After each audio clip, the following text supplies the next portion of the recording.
Hello, I'm Bob Miller, Vice President of Consumer Merchandising. Radio Shack's expertise in marketing and selling scanners has earned us the #2 spot in the market. High technology abounds in our programmable scanners. Microprocessor-controlled PLL circuits replace up to 23,000 crystals. This is a prime example of how Radio Shack brings technology from the laboratory into the home. And now I'd like to introduce Bob Katz, your scanner buyer, who will give you some new sales tips and techniques. Hi, I'm Bob Katz and I buy the 20 category, which is scanners. Radio Shack sells scanners of outstanding quality, construction, and circuitry. We have 2 basic types and 3 basic styles. The first basic type is crystal controlled, and the second type is programmable. The crystal controlled require a crystal for every frequency you wish to listen to, and they are ideal for someone who wants to listen to a limited number of frequencies. The programmable, on the other hand, require no crystals, however, are capable of receiving 23,684 frequencies. If you had to buy crystals to cover every one of those frequencies, your total bill would be $117,946.32. That makes a programmable scanner, even at $400, an outstanding value in comparison to the lower cost to start with crystal-controlled scanner and buying crystals to cover every frequency. As I said, we had 2 basic types. We also have 3 basic styles. We have the home or AC operated unit, we have the mobile or DC operated unit, and the portable type, which operates off of batteries. And of course there are combinations of these. You can have a mobile unit that is also capable of operating off of AC, so it can be used at home. And of course the portables are capable of being operated either off of an AC power supply or the DC source in your vehicle, so they can be considered multi-typed also. The first group of scanners we're going to talk about are our portables. We have 3 crystal controlled and 1 programmable. The crystal controlled units basically all have the same features: individual channel lockout switches, a volume and squelch control, a scan and manual control, and they come with both a rubber ducky antenna, which can be used for short range, and of course the longer telescopic type antenna, which increases your range dramatically. The basic difference then in the crystal controls would be the number of bands they cover and what bands they are. We have 2 units with 4 channels that cover 2 bands. First one covers both VHF high band and aircraft, and the second one covers VHF and UHF high-low bands, but does not cover the aircraft. Our third crystal-controlled portable covers all the normal bands and has the additional feature of having, instead of 4, 8 channels. Again, crystals are required for each channel. We also have a programmable scanner, which is a breakthrough in technology. It's a very exciting product.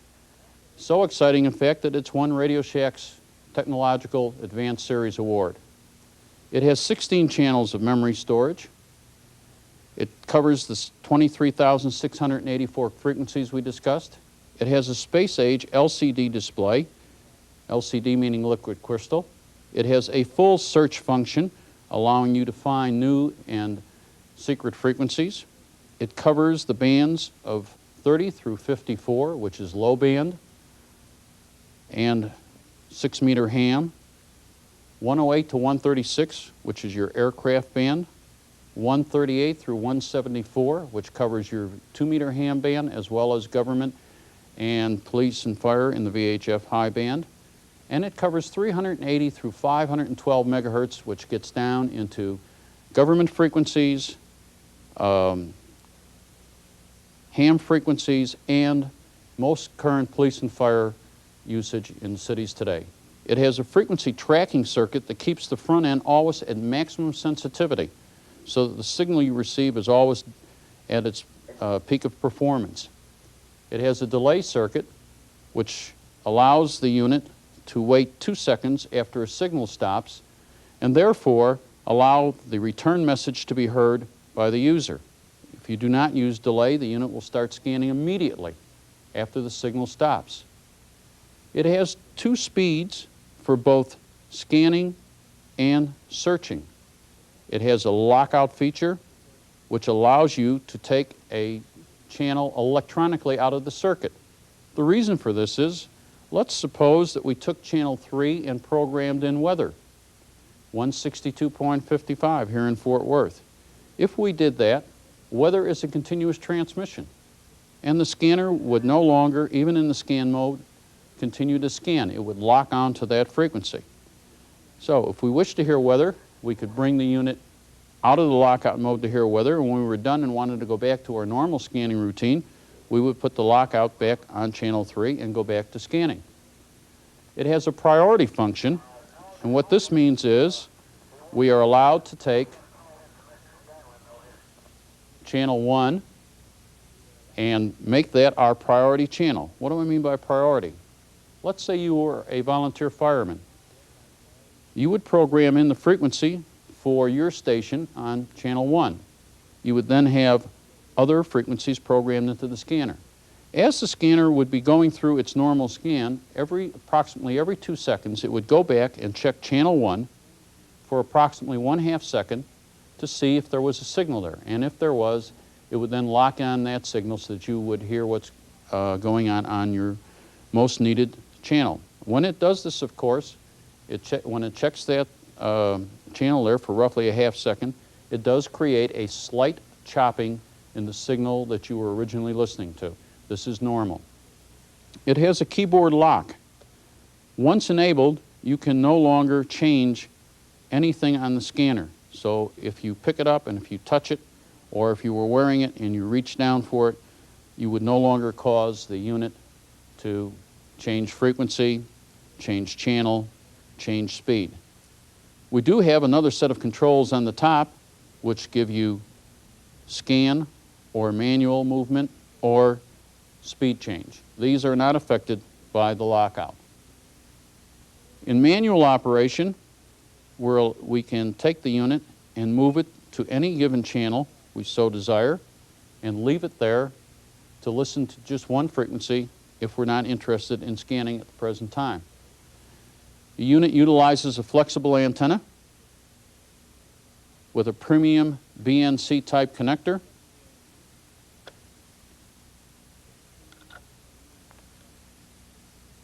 It operates from regular batteries or rechargeable batteries.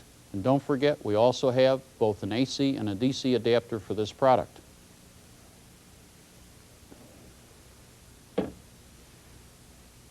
As you heard, and will probably continue to hear throughout the discussion today, the scanner here, the Pro 2020, is picking up signals, basically police calls that I programmed it for here in Fort Worth.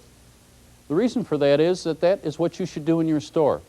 If you'll note, every one of the scanners is either on and scanning, or in the case of the 2020, which is the only one I've programmed frequencies into, it's stopping and giving you information. The reason for doing this is the same reason that you turn a hi-fi system on in your store. It's to create excitement. You want your customer to walk over and listen to what's going on with the scanner, to take an interest in it. And when he hears the police calls or fire calls, or if she hears aircraft, that may be the deciding factor in purchasing a scanner. So please leave your scanners on, leave one at least operating. It doesn't have to be loud enough to overpower the store, but it should be loud enough that if somebody comes in the area of your display, that you can hear the signal. Another interesting thing to do with scanners is put a map of your local area up somewhere in the area of the scanners, because it just kind of adds another little excitement and interest. And occasionally you might even put up an article from your local newspaper that had something to do with a very, very recent crime or a weather story that you could have picked up on the scanner. We have one mobile unit and one base unit. These are both crystal controlled. The base unit has 8 channels, sells for $119.95. It covers the 30 to 50 megahertz VHF low band, the 144 to 174 VHF high band, which gives you both 2 meters and government services, such as police and fire, and the 450 to 512 megahertz UHF band, which covers, again, ham plus your local governmental services. The mobile unit is very similar. It has 2 additional channels.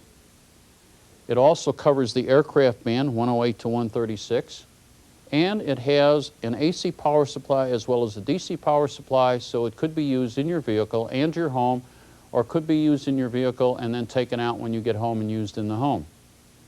It sells for $159.95. We're going to cut the volume down on this a little bit so we don't interfere with our discussion here. We have 3 programmable scanners in addition to the handheld one. We have a base station unit. We have a base and 2 base mobile units. And the top of the line model is our Pro 2003. And if you hang on just a second here, I'm going to take some of these other items out of the way, which will give us room to discuss the programmable models in a little more detail. Fortunately, you won't have to do this with your customer because you just walk up to the display. Okay, this is our Pro 2003 top-of-the-line model, $349.95, 60-channel scanner, 50 public service channels, and 10 FM channels, which allow you to hear broadcast in the standard FM band, plus police, fire, ham, and other frequencies. And the unit is capable of being set in a mode so that you can hear both the FM and your priority channel so that you don't miss those important calls. It has a fluorescent display, which is digital in nature, easy to read, large and bright.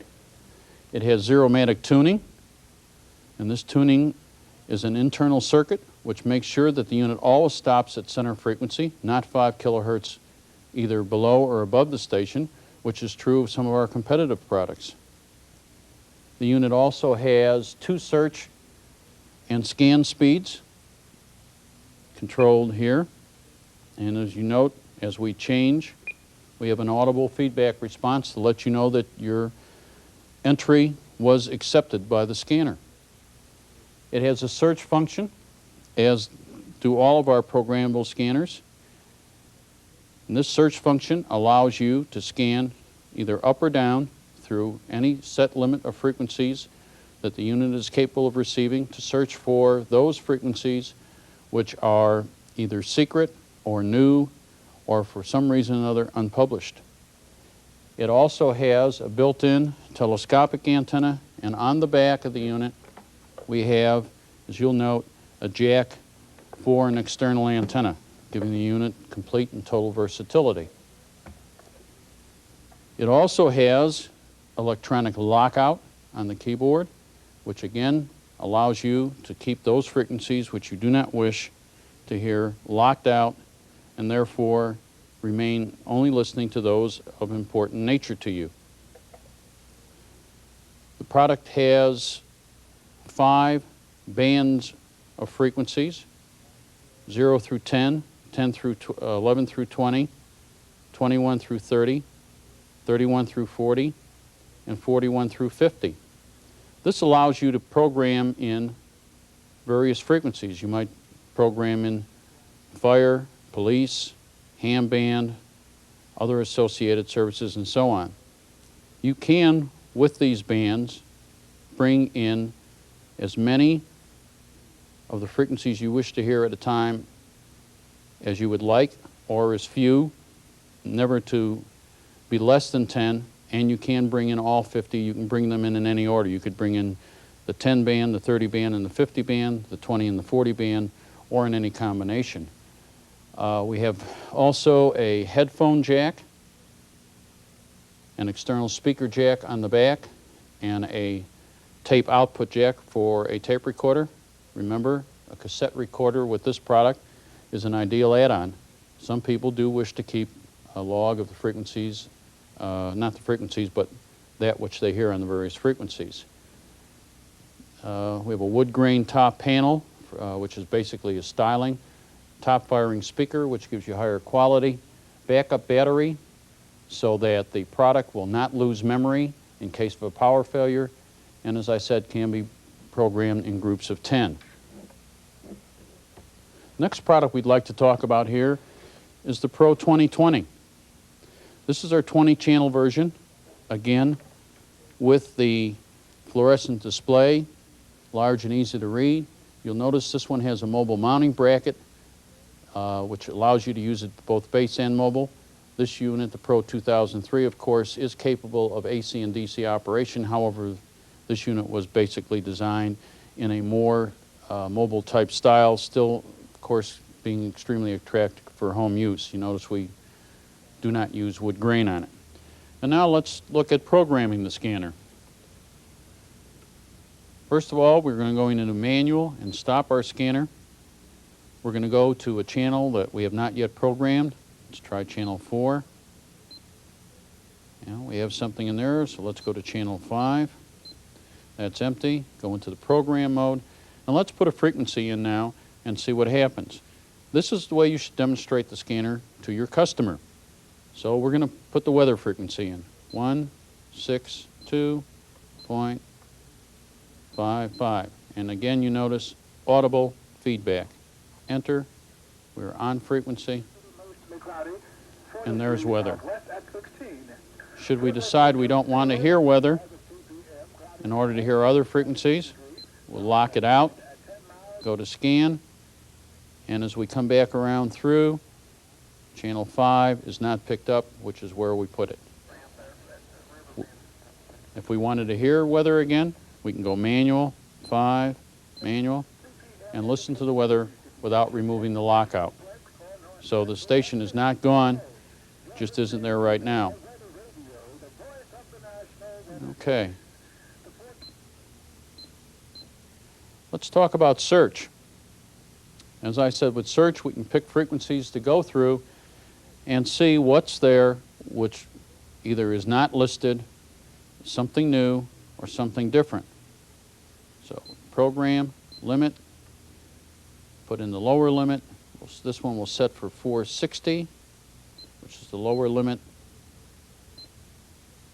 And we'll hit limit again and put in the upper limit of 461. And now we're scanning through. Now there's a frequency. If we wanted to find out what it was or why it is, we can put it in the monitor mode and stay on that frequency until we've determined what it is. In this case, it happens to be police. If I didn't know that was a police frequency or it was one that I didn't have, I could write that down and then program it at a later time into another channel. We can go back to scanning, up or down, and of course, as I said, we can change speed. That's fast speed and the slow speed. The monitor function, as you noted, allows you to stop on any given frequency and listen to it for a period of time, very similar to manual. Okay, at this point, we want to talk a little bit about Pro 2009. It's our lowest price scanner, has 8 channels, fluorescent display, has the basic features that we've noticed here on the Pro 2020. It does not have the same type of search function. We have a search in this unit which allows you to program in one end of a band and it searches up from there. It does not allow you to set both ends of the search. However, it still does give a search feature.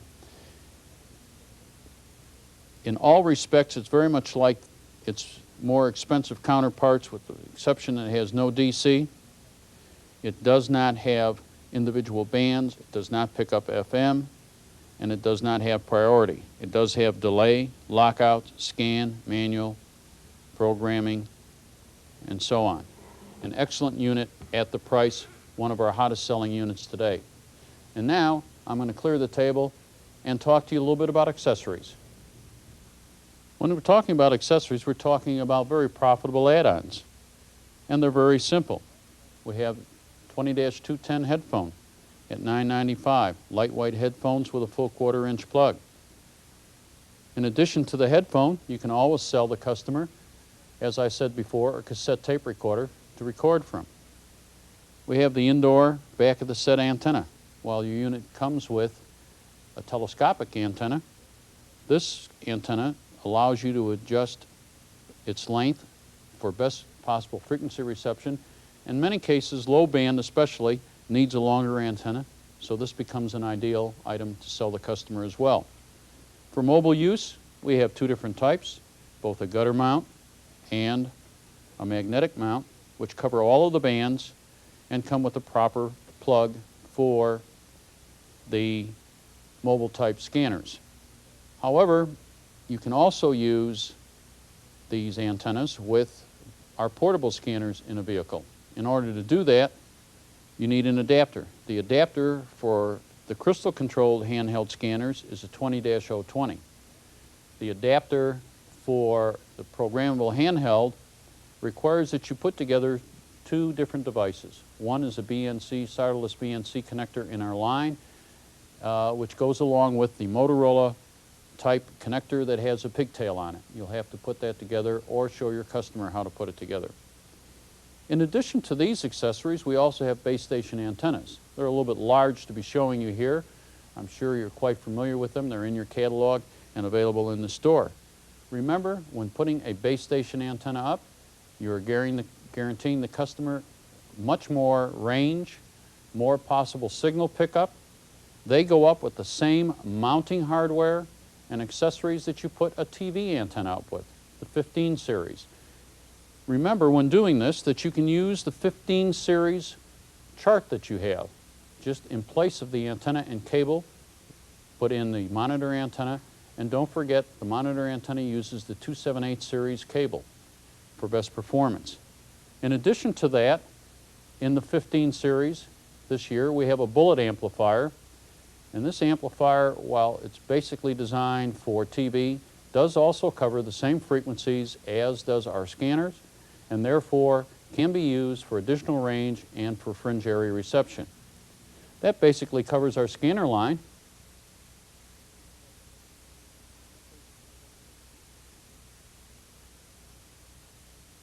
Hello, I'm Bob Miller, Vice President of Consumer Merchandising. Radio Shack has been selling CB radio since 1958, and we've earned our #1 industry position by sticking to the basics, offering consumers good quality products at fair prices. Now I'd like to introduce Bob Katz, your CB buyer, who will give you some new sales tips and techniques. Hi, I'm Bob Katz, and we're going to talk about the 21 category CB sets today. Radio Shack is the largest retailer and manufacturer of CB sets and antennas in the United States.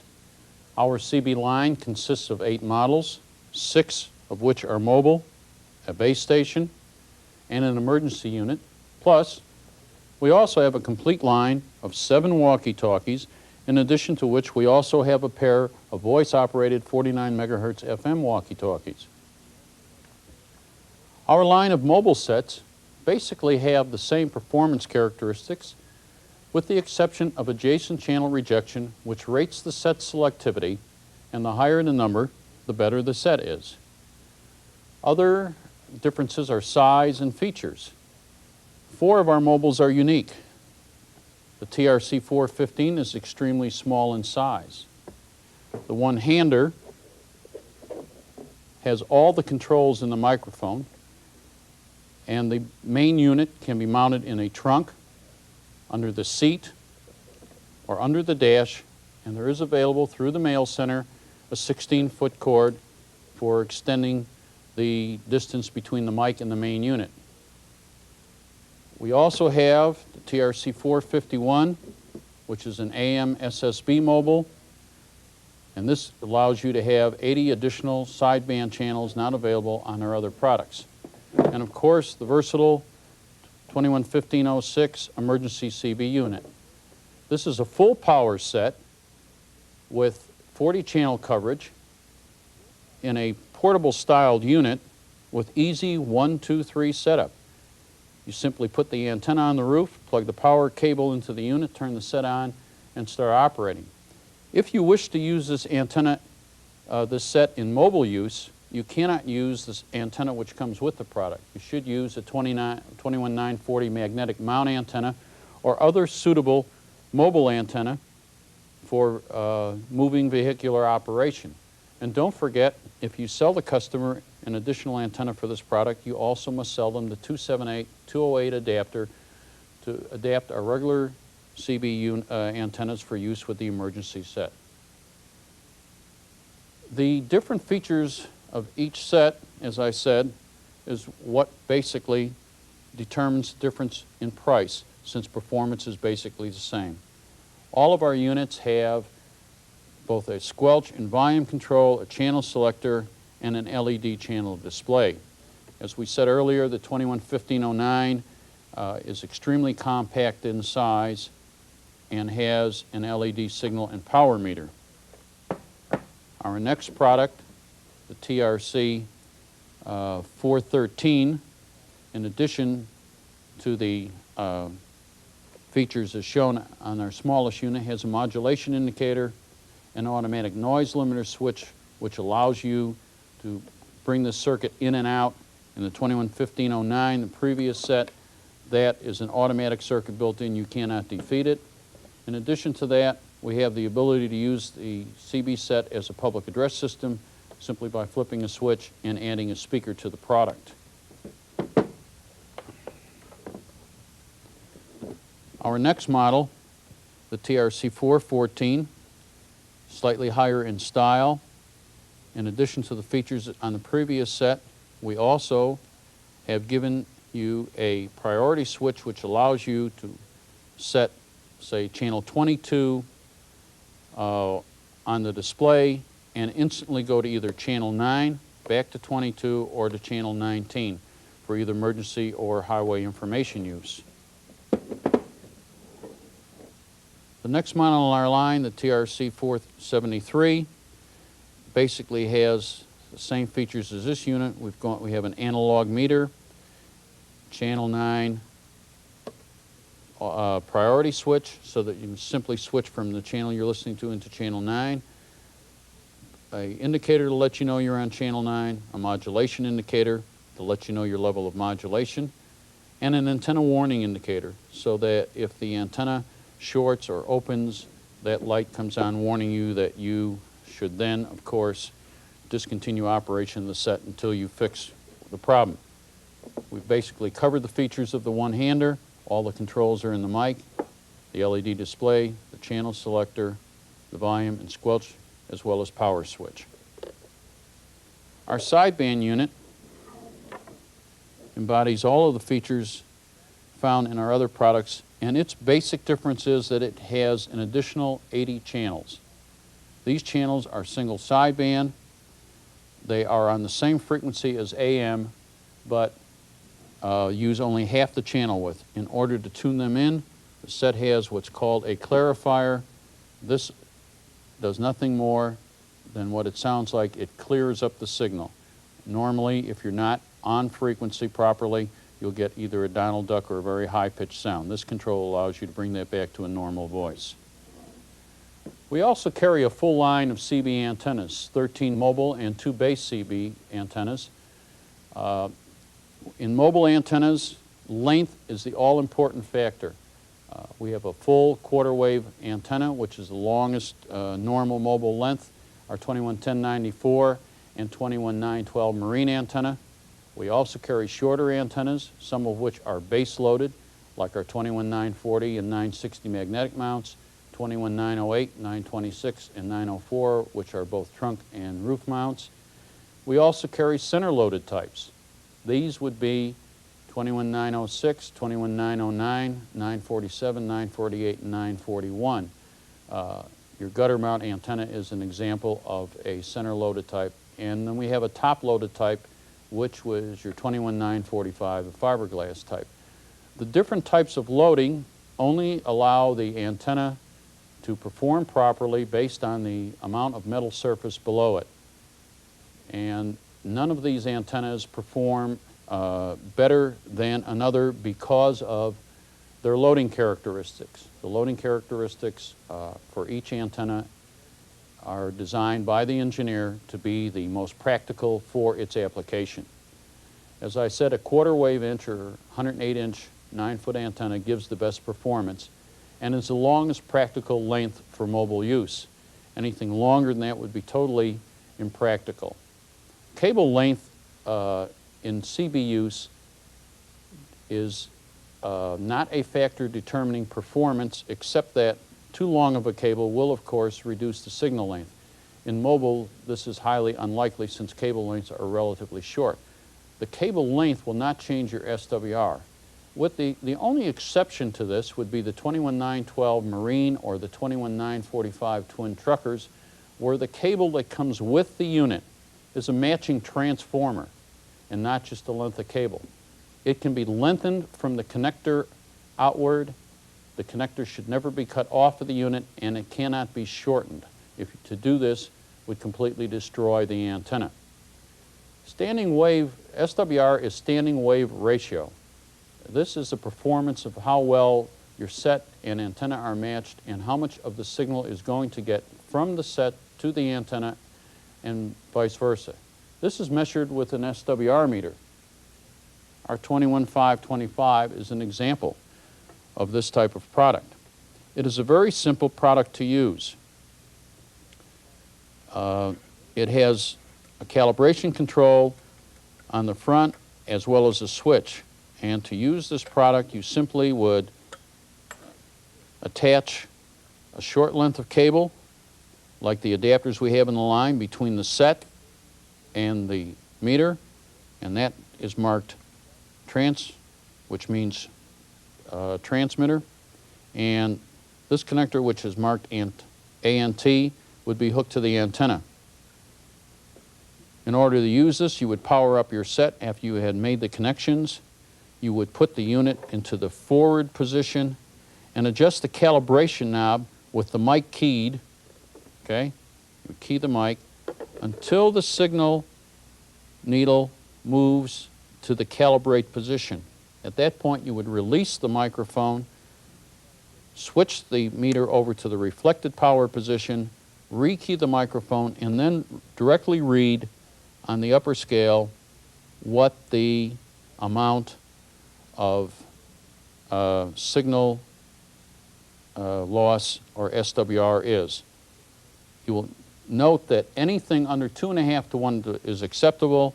A 2.5 to 1, 2 to 1 is about 11% power loss, and that is not enough to be detectable or degrade your performance since it is less than a 1 watt loss. A recent Consumer Product Safety Commission, that's the CPSC ruling, required that all base station CB antennas must be insulated. Although our antennas are insulated and meet CPSC regulations, we still must warn our customers to use extreme caution when installing a base station CB antenna. Should it fall, let it go. Call the power company to remove it if it touches the power line. To remove it by themselves could be fatal. And don't forget, all of our antennas mount with the same hardware as a TV antenna. It's all in your 15 series area and extremely high on profit. As we said, we have 7 walkie-talkies in our CB line. The major differences between these walkie-talkies are only the number of channels and their output power. In the catalog, the figures we give are called input power. This has been the basic and standard way for the industry to advertise walkie-talkies over the years. However, it lacks in the sense that the true performance of the set is measured in output power, not input power, and that is the factor which the FCC regulates, output power. None must exceed 4 watts. To be as honest as possible, we, in our manuals, put both the input and output power so that the customer is fully aware of what they're purchasing.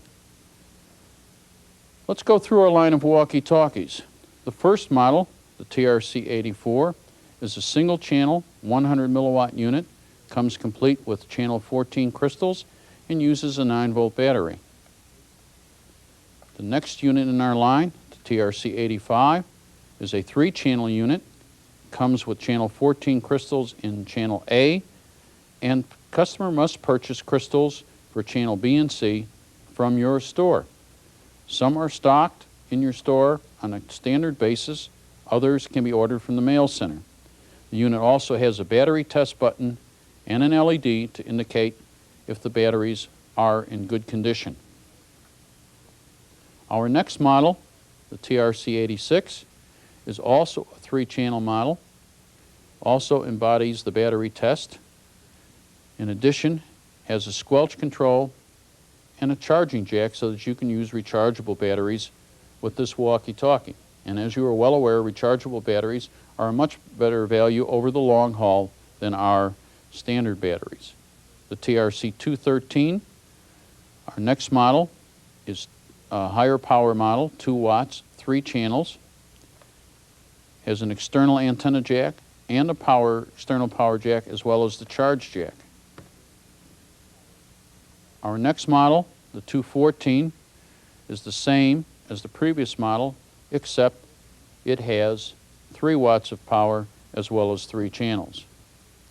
Our 2 top-of-the-line walkie-talkies we call 5-watt walkie-talkies. These are high-power, deluxe, professional-type models. The 5-watt 6-channel model uses an analog meter to indicate signal strength and battery condition, has a squelch and volume control, a speaker jack, a jack in which to plug an external microphone, the 6-channel selector switch, a loaded antenna, side panels that are metal, and when you touch these panels, your body acts as part of the antenna ground system, giving you greater range, a high-low power switch to save battery power. In the high position, you have full power. In the low position, you have half the power, and an antenna, charge, and power jack. The top-of-the-line deluxe 40-channel unit is basically the same as the 5-channel unit, except it embodies a liquid crystal display and is synthesized and is capable of operating on any and all of the full 40 channels within the CB band. And last but not least are our our 49 megahertz FM Vox walkie-talkies. Recently, we added a second channel to the line so that they are now on either channel A or channel B. The box in which the product comes is clearly marked. The reason for the 2 channels is that it gives the versatility to be used by local football teams, one team using one frequency and one the other. Ideal for construction work where one person may be talking to the crane operator while another is conversing with another portion of the operation. And of course, there are many other fine uses for it, such as when you're bicycling, jogging on a jogging trail, and so on. That covers our CB line and accessories, and we'll leave you now.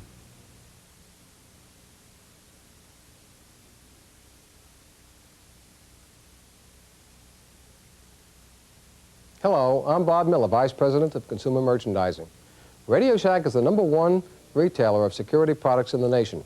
No one else carries the broad selection of alarm systems and UL-listed alarm accessories than the Shack does. As a matter of fact, many professional alarm installers buy their supplies from the local Radio Shack store. Now I'd like to introduce Bob Katz, your security buyer, who will give you some new sales tips and techniques. Hi, I'm Bob Katz, and we're going to talk about the 49 category today, which is security. Radio Shack is the leading retailer in do-it-yourself home security type products. We have 2 types of security systems, motion sensing and perimeter, and of course we have combinations of these type of systems. A security system is a deterrent and a warning system. It does not keep an intruder out. That's the job of locks and bars. We're going to talk a little bit about motion sensing, which is an ideal system either for an apartment dweller or possibly for a homeowner that doesn't want to do any wiring. The 49305 is the latest thing in motion sensing technology. It uses passive infrared and it detects the intruder both by body heat and motion. It's a simple system to operate. To arm the system, you simply push the arm button. To disarm the system, you have to enter your own personal code, which you preset. This unit is also capable of being used as a perimeter system at a later time, since we have contacts on the back for perimeter and remote arming. We also have placed on this unit a set of dry contacts which will interface with the security dialer, which we'll cover later in our presentation. In addition to passive infrared, we have a similar system which has basically the same features. However, it features ultrasonic rather than passive infrared as a detecting method. The differences between these two methods are basically as follows. Passive infrared, since it only detects body heat and motion, has the ability to be aimed and therefore can be used in an area where you may have pets or children. Since in this unit we provide a shutter which shuts off the lower beams of the unit.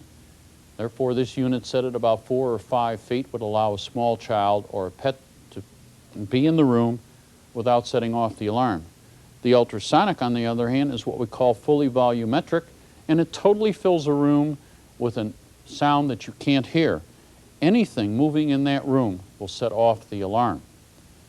So while the infrared is slightly higher in price, it is a far more versatile unit than the ultrasonic. And finally, in our line of motion sensing, we have the 49303.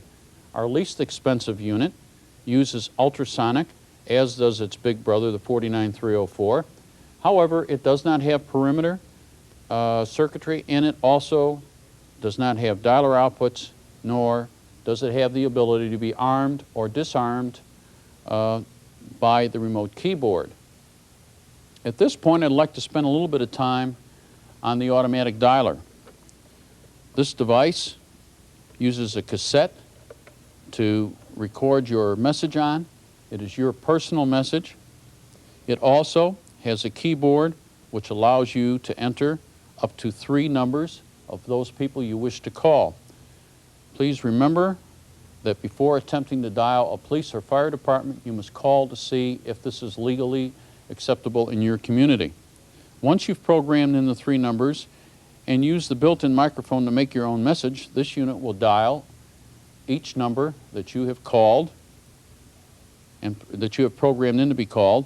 It will give the message 5 times and go on to the next number you have programmed in, and finally the 3rd number, and then shut down. Being an inexpensive unit, this unit does not know if it has reached a busy number, a number out of service, or even if the person at the other end who may have picked up the phone has received the message. That is the reason we repeat the message 5 times, and the reason that we only dial 3 numbers once. The unit also has the capability to be used at bedside, to be activated simply by pushing the dial button, or it can, through its contacts with a 49517 switch, be used to be activated from different points in the house. And these terminals, the normally open terminals, would also interface with various alarm systems and would be used to turn in an alarm for either fire, burglary, or personal messages, such as somebody who might be home sick and might need the help of a friend. Right now, I'd like to discuss our pulsed beam announcer alarms. This is the new 49307 now coming into your stores. And this is the old 49201, some of which will still be left in your stores. The new model has some features that the 49201 did not have. The most important thing is that the 49307 can be used as part of a perimeter system or alone. That was not the case with the 49201. It basically could be used alone. It really was an announcer and not an alarm system. I'd like to talk a little bit about some of the differences.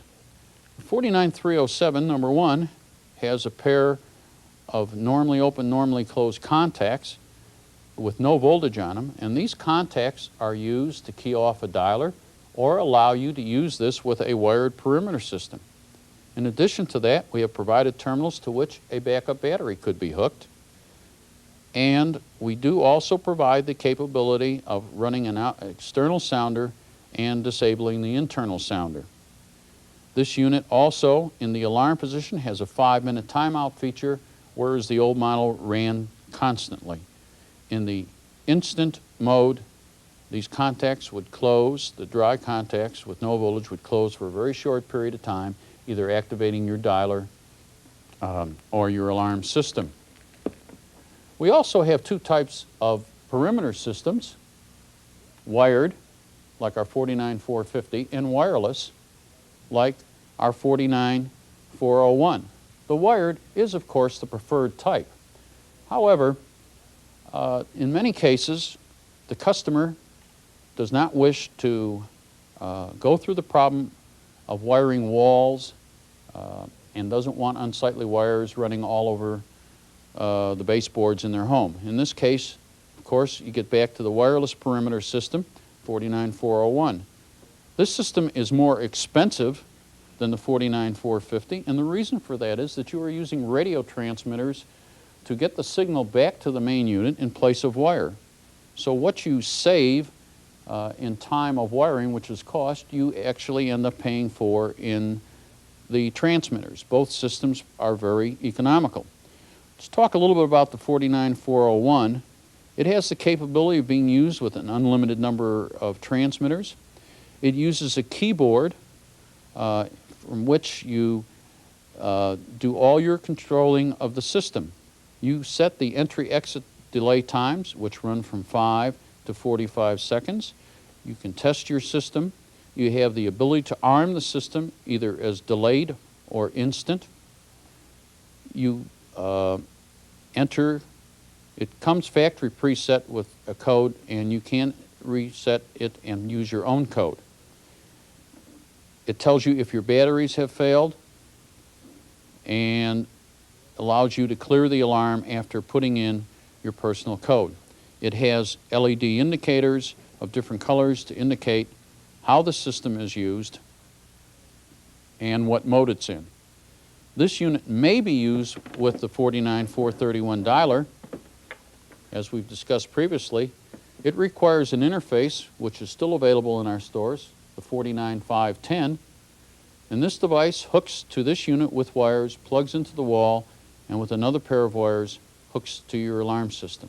You'll find the information on how to do that in your merchandising newsletter. Remember that the merchandising newsletter carries a lot of information on alarm systems and other products at Radio Shack. They are an important source of information that we may or may not have had time to put in the manuals, and we suggest you read them carefully and file them for future use. The 49450 alarm panel is our hottest selling item. It is considered in the industry as an absolute breakthrough and a top technology product with features at a $99.95 price that are not available in professional equipment selling for considerably more. This unit in every sense is a professional product, UL listed for home burglary use. It comes with a complete 36-page manual, which is an ideal primer on alarm systems, and it's my suggestion that you and everyone working for you read this manual, as it has a great deal of information on it on how security systems are wired and used. In fact, it would be ideal to order an extra copy from National Parts to keep in your store as a reference. I use it quite often to answer your questions when you call me. Smoke alarms cannot be hooked to the 49450 panel. It has never been listed as a smoke device, and therefore a customer wanting fire protection must buy the standalone smoke detectors. Let's talk a little bit about how you wire the panel. We'll take a look at some charts we have here. In this chart, we're showing how to wire 495 magnetic switches to the instant loop, terminals 2 and 3. In this case, since we are not using terminals 3 and 4, we would leave the jumper that comes with the product intact, in place. We would, however, have removed the jumper for terminals 2 and 3. This means, since we're using the instant circuit, that we are probably going to disarm and arm the unit from a remote point, most likely the front door, with an outside key switch. Otherwise, we would need to use terminals 3 and 4, which gives us delay, allows us to get into the house. But let's talk a little bit about wiring. Magnetic contact switches or normally closed circuit devices which hook to terminals 2 and 3 must always be hooked in series. What does this mean? Well, we've used a red and a green wire here for simplicity and for ease of you to see it on camera. However, the wire we currently sell is gray and white. So if you just think gray and white instead of red and green, we can follow through. We start out at terminal 2 with the red wire. We cut it and attach it to switch 1, come out of switch 1 to switch 2, out of switch 2 to switch 3, out of switch 3 to switch 4, and any number of contacts you had. And at the last set of contacts, we would then attach the green wire and bring that back to terminal 3.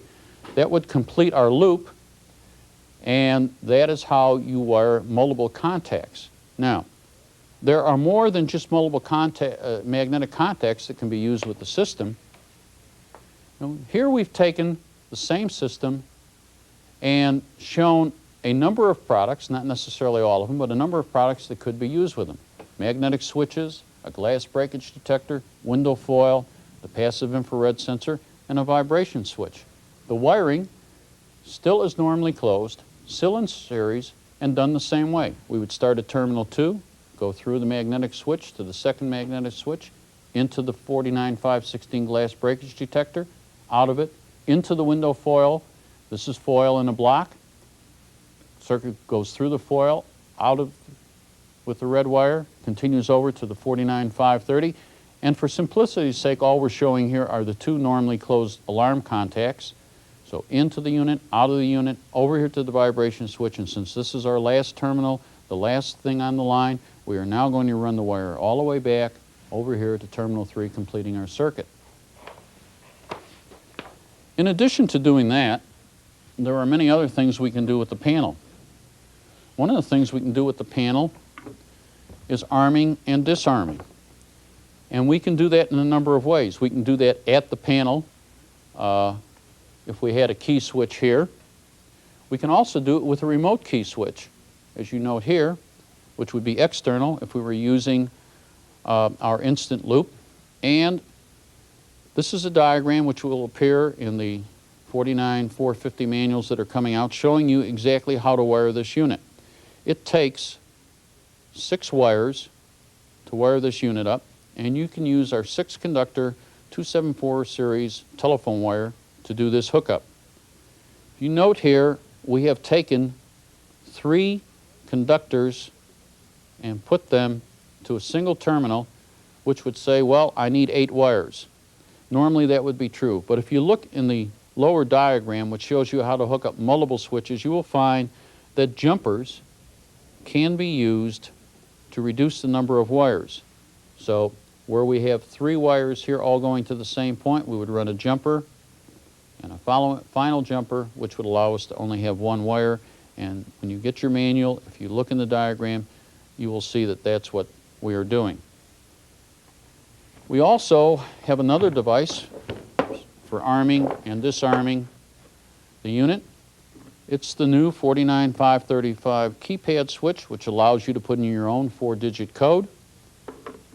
And again, we have diagrams showing you how to hook up either a single or multiple units. In this case, it requires 8 wires. Since we do not have an 8-wire cable, the way to do this would be to use the 274 series 6-conductor telephone cable plus the twisted pair gray and white alarm wire in order to make these connections. One of the other things I'd like to talk about is how to use multiple 49530s in a system, since that does sometimes tend to be a point of confusion. This on top is a single unit being used with the panel, and would simply be done with 6 wires hooking up to your instant or delay circuit, your tamper circuit, and power from the panel to run the unit. Multiple units are done in parallel with the exception of the circuit for the alarm. And let's trace that since that's in series.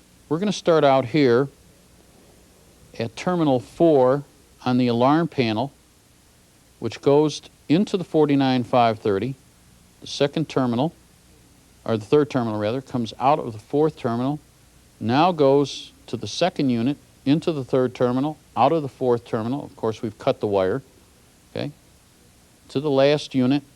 And when we come out of that last unit, we are going to return back to terminal 3 on the panel.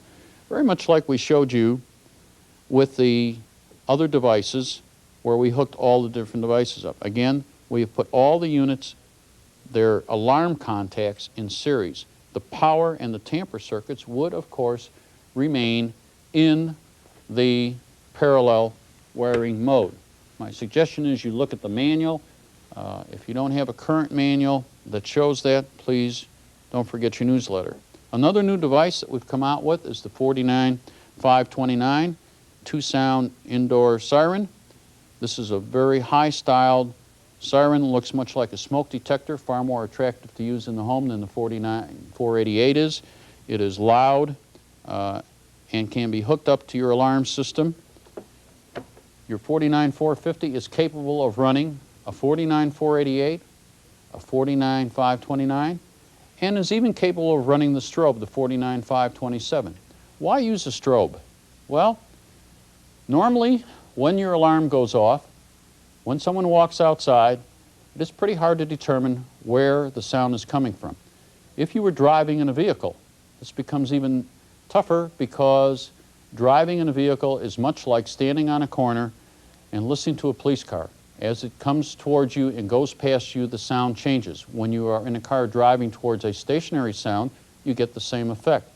So in order to help the police or fire or medical team or whatever it is find your home to get you help sooner, you mount a strobe outside high where it can be seen.